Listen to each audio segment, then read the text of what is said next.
നിങ്ങൾ ഒരു answer click ചെയ്തിട്ട് സേവ് ചെയ്യണം. വളരെ നല്ല രീതിയിൽ പരീക്ഷ എഴുതിയിട്ടുണ്ട്. വളരെ സിമ്പിളായിരുന്നു പറഞ്ഞു. അത് മാത്സ് ആയാലും കറണ്ട് അഫയേഴ്സ്, GK എല്ലാം വളരെ നല്ല ഇതായിരുന്നു.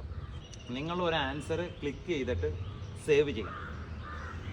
അല്ല ക്ലിക്ക് ചെയ്ത് പോയിട്ടുണ്ടെങ്കിൽ അല്ലെങ്കിൽ ഒന്നുകിൽ അത് സേവ് ചെയ്യണം.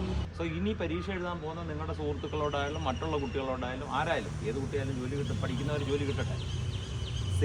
ഓരോ ആൻസർ നമ്മൾ ചെയ്തിട്ട് സമയത്തിൻ്റെ കുറവാണ് ഏറ്റവും വലിയ പ്രശ്നം. അപ്പോൾ തന്നെ സേവ് ചെയ്ത് വിടാൻ പറ്റണം. കാര്യം നമ്മൾ അടുത്ത ക്വസ്റ്റ്യൻ കാണുമ്പോൾ അല്ലെങ്കിൽ മെൻ്റൽ എബിലിറ്റി, റീസണിങ് ഒക്കെ ഉള്ള മേഖലയിലോട്ട് നമ്മൾ കടന്ന് ചെല്ലുമ്പോൾ നമ്മളിത് മറന്നു പോകാനുള്ള സാധ്യത. മനസ്സിലായി? നമുക്ക് അറിയാമായിരുന്നിട്ട് 12 ക്വസ്റ്റ്യൻ എന്ന് പറയുമ്പോൾ 24 മാർക്ക് പോയി. അത്രയും അച്ചീവ് ചെയ്യുക അത്ര എളുപ്പമുള്ള കാര്യമല്ല. ഒരുപാട് ഇപ്പോൾ 1000 ക്വസ്റ്റ്യൻ വായിച്ചപ്പോഴായിരിക്കും ചിലപ്പോൾ 12 എണ്ണം കളക്ഷൻ കിട്ടിയത്. സോ ഇനി പരീക്ഷയ്ക്ക് പോകുമ്പോൾ ഇങ്ങനെയുള്ള അബദ്ധങ്ങൾ പറ്റരുത്.